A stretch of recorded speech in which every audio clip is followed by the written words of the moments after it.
When a Hooters girl will do anything to avoid jail for DUI Naomi Ferrer, a Hooters waitress from Switzerland still wearing her Halloween costume and stopped by the police. It's not uncommon that DUI drivers try to bribe the police officer to avoid consequences, but Naomi certainly took it a bit too far on Sunday, October 30th, 2022. At almost 4 in the morning, Officer Brett Klein from the Sarasota Police Department in Florida noticed a strangely behaving driver. He proceeded to check the license plate and found out that not only did the plates expire almost a year ago, but also the owner had a suspended driver's license. This story delves into that deep feeling of hopelessness, where people do unusual things to break free from their tough situation, even if it means going into uncharted territory to change their fate. Imagine a scene. A cold, moonlit night blankets everything in a silvery glow, setting the stage for a mesmerizing story. Within this narrative, people's decisions and actions intertwine, forming a gripping tale overflowing with desperation, fear, and an unwavering yearning to liberate themselves from an inescapable predicament. As we delve deeper, we glimpse a moment when even the most resilient souls, regardless of their background, can experience profound helplessness when faced with an unexpected twist of fate, leaving them yearning for a glimmer of hope in the darkest of hours. You're all the way out in the intersection. Oh, okay. Did you know your license was suspended? I apologize about that. You have an insurance suspension, and you have like 4 other suspensions. Huh? I said, you know you gotta pay the tickets. I'm sorry. Where are y'all really coming from today? Your eyes are bloodshot and glossy. Your speech is slightly slurred. I'm just very tired, that's all. The officer told the lady, "Ma'am, you're all the way out in the intersection. Did you know your license was suspended? I apologize about that. You have an insurance suspension, and you have like 4 other suspensions." The officer noticed that the driver seemed disoriented, with red and tired-looking eyes, and her speech was slow and unsure. Without delay, the officer asked the driver why she seemed this way, and the driver responded, "I'm just very tired." The officers began to worry even more because of the signs they saw. They stayed calm and started some important tests. The driver's innocence was still a little uncertain, like a tiny flicker of doubt. If somebody pick me up and drive me home, I promise. You don't want to go into jail looking like that. I really don't want to be in this situation. No one wants to be in this situation. By not going, you're just going to make it worse. Pulling away and everything is another charge. Have you ever been in trouble before? Yes. For what? But don't worry, the real story is about to come out, like a surprise that will clear up all the confusion. We'll find out the truth very soon. I was just picking up my friend from Northport. Okay. Where are you headed to? She lives in Northport. I was just trying to,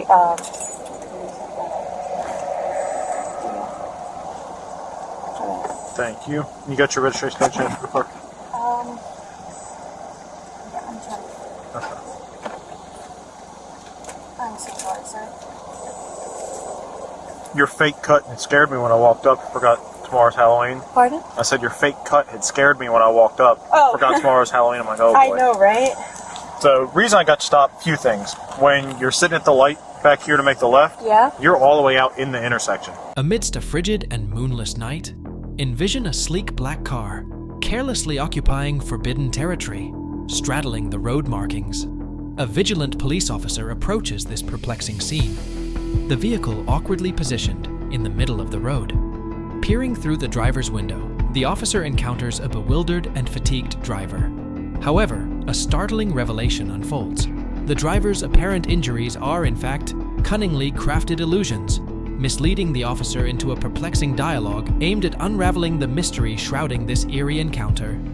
Yes, sir. Okay, the tags on the car expired back in March, Yes, sir. or April, I'm sorry, and your license is suspended. Yes, sir. Did you know your license was suspended? I apologize about that. Okay. Do you have insurance on the car? Yes, I do. Okay. Who's it for? It was the State Farm. Okay. Can you either pull it up on your phone, or do you have a copy of it, or anything in the car? Yeah, I can look it up. Maybe. Okay, that's fine. So you were on your way to pick her up? Yes, and I would have gone back to Sarasota. But... Okay. So where's the club wristband from? Pardon? Where's the club wristband Oh, from? that was from the other night. That was from like Friday, I think, or something. Yeah. I gotcha. So work on your insurance. I'm gonna see why your license is no good, and we'll go with it from there. Okay? You able to find it?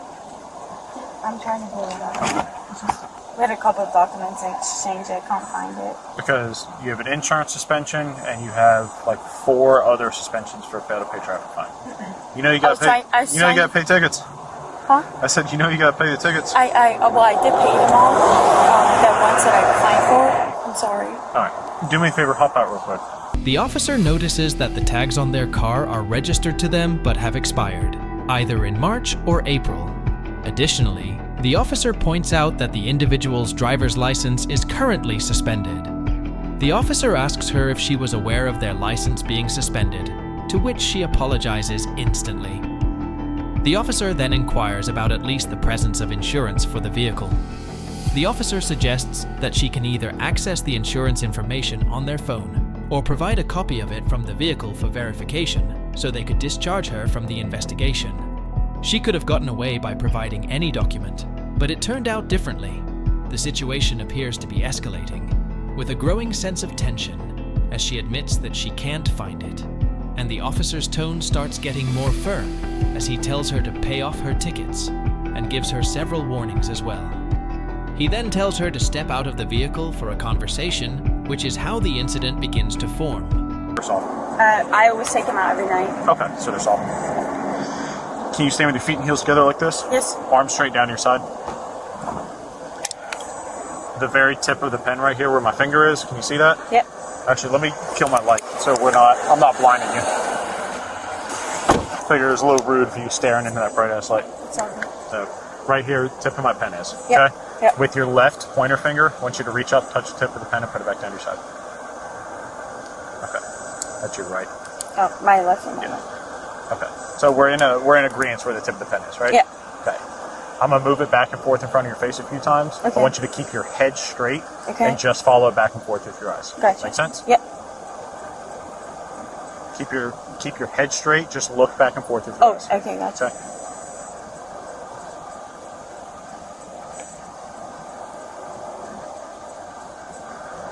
Make sure you keep your head straight.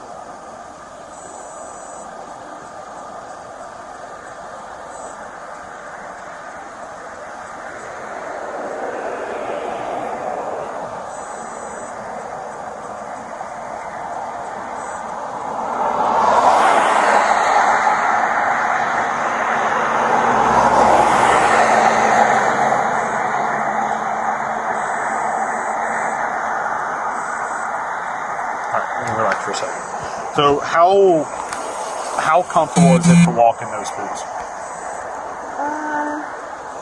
They're okay, I guess. The investigation started with a question about the driver's health, like if she had any issues with her knees, ankles, or hips. They wanted to know if she was physically okay to drive. As the conversation went on, the officer asked the driver to do some tests to see if she was sober enough to drive. These tests included walking in a straight line and counting backward. The driver had a hard time doing these tests right, and it seemed like she wasn't balanced or coordinated well. Even though she said she wasn't drunk, her performance in all the tests told a different story. I have a green card. Okay, I got you. So staying with your feet and heels together. Yep. What I want you to do is make a fist and bring your arms up like this. Point your pointer fingers out. All right. Can we agree that this is the tip of your finger? Yep. This is the pad of your finger. This is the tip of your finger. Yep. Can we agree with that? Yes, sir. And then can we agree that this is the tip of your nose? This is the bridge of your nose. These are the sides of your nose. This is the top of your lip. Yep. So we're in agreement where the tip of your finger and tip of your nose are, correct? Yep. Okay. So leaving your arms like that, or your pointer fingers out, I just want you to hold your arms down your side. When I tell you to, I'm going to tell you left or right. Whatever side I tell you, I want you to take the tip of that finger, touch the tip of your nose, and then bring it right back down your side. Okay? So if I say left, you'll take the tip of your finger to tip of your nose, right back down your side. Right, tip of your finger, tip of your nose, right back down your side. Okay. Make sense? Yep. Okay, any questions about that? No, sir. So tilt your head slightly back. Close your eyes. Left. Right. Left. Right. Right. Left. Okay. One last thing. Staying with your feet and heels together, arms down to your side. Do you think if I give you a number to start on, you can count backwards to another number? Yes, sir. Okay. So I want you to tilt your head slightly back, close your eyes, and I want you to start on the number 46 and count backwards to the number 29. Right now? Yeah. 46, 45, 44, 43, 42, 31, 40, 39, 38, 39, 30, 39, 38, 37, 36, 6, 35, 34, 33, 32, 31, 30, 29, 28. Okay. The officer had the driver raise her arms and stick out her pointer fingers. Then, he pointed to various body parts and asked her to touch them. This was a way to see how well she could coordinate and keep her balance. The officer asked the woman, "Can we agree that this is the tip of your finger?" She nodded. Then he said, "And this is the tip of your nose?" After that, the officer gave her more instructions. He told her to close her eyes and tilt her head back. Then, he asked her to touch her nose with her finger and put it back by her side, switching sides each time. The woman tried to do what he asked, but you could feel that she was really anxious. She followed his directions, going left, right. The officer wanted to talk to her about how serious things were and how she did on all the tests. You have 5 different suspensions on your license. You have an insurance suspension, and you failed to pay traffic tickets. You drive in the first place. You have 5 different suspensions on your license. The driver kept asking for a way out, and she was really scared of what might happen if she was found guilty of a DUI, which is like the worst report card grade ever. The officer tried to be understanding, but also serious. No one wants to go to jail. Okay, we're past that. No one wants to go to jail. The officer said, showing he understood her worries, but he made it clear that they had already decided she was not fit to drive because of the tests. You are going to jail for DUI. Please, sir, please. It's out of my hands. I'll pick myself up, please, sir. I don't want to go out of the U.S., please. Please, sir, it's going to ruin my whole life. A DUI does not mean that you're going to up and be deported. The driver revealed her Swiss origin and expressed her deep concerns about how a DUI could jeopardize her residency in the country, akin to receiving an unfavorable mark on her passport. The atmosphere grew increasingly tense, akin to a nail-biting cliffhanger in a suspenseful film, as the weight of potential consequences hung heavily in the air, adding yet another layer of complexity to an already perplexing situation. Please, sir. It's going to ruin my life career, please, sir. Do you have a pair of shorts or something in here that we can put on to cover you up a little bit? That jersey, I'll put that on her. Please, sir, please. I'll take everything off. Please don't charge me. I don't want to go to jail. Please. The young woman felt completely stuck and then said something pretty shocking. She offered to give up everything she had if they wouldn't charge her. But instead of taking her up on that offer, the officers gave her a sweater, coming up with a different solution. While the tension hung in the air, the officers explained the charges and the whole legal process to her. Jail, please, sir. I don't want you to take everything off. Please, sir, not tonight, please. I'm gonna. I promise I'll have somebody pick me up and drive me home. I promise. I'm gonna show you a little bit of decency and cover you up a little bit. You don't want to go into jail looking like that. Please. Ma'am, there's nothing. Even though she begged them, there was no way around it. She was going to be taken to jail. The officers tried to reassure her that there was still a way to deal with this through the legal system. They gathered her things, like her phone and a little bag, and got ready to take her. The officers searched the car thoroughly and found some open containers, like unfinished drinks, and also noticed that the license plates on the car were expired. Plus, her driver's license was suspended because she hadn't paid her tickets. As they wrote all this down, it felt like the girl's fate was sealed. She wished things had turned out differently, but they kept reminding her that her choices had led to this situation. The officer tried to calm her down, saying that this wasn't the end of everything, and she could sort things out through the legal system. Even though she begged and felt really upset, the officer stuck to his decision to arrest her. As they wrapped up their conversation, the officer made it very clear that he had to go through with the arrest. He said they'd take care of her car and gave her some comfort about what would happen next legally. They took her into custody, and the whole thing ended with a feeling of disappointment and acceptance in the air, like things didn't turn out the way she hoped. Throughout their conversation, the police officer managed to strike a delicate balance between empathy and professionalism.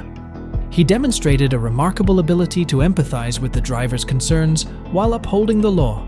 It was clear that he genuinely listened to her worries, recognizing the human element in the situation. However, he also had the responsibility of ensuring that the rules and regulations were adhered to, which was a crucial part of his duty. This incident served as a stark reminder of the gravity of driving under the influence of alcohol. It underscored the importance of both law enforcement officers and everyday citizens in maintaining road safety. The consequences of impaired driving are severe, and this encounter highlighted the collective responsibility we all share in preventing such incidents and their potentially tragic outcomes. Yet, amidst this awareness, the situation unveiled a different facet of the human psyche. The driver's sense of powerlessness led her to contemplate extreme actions, like removing her clothing, in a desperate bid to change the course of events. This moment serves as a poignant reminder of the extraordinary and sometimes bewildering behaviors that can manifest when individuals are consumed by overwhelming fear. It illustrates how fear, when it grips us tightly, can propel us to unexpected and perplexing actions. Basically, this situation showed how different things like the law, being understanding, fear, and how people act all mixed together. It was like a complicated dance when things got tense, and it reminded us how fear can really make us do strange things. It showed how fear can affect what we do and the choices we make.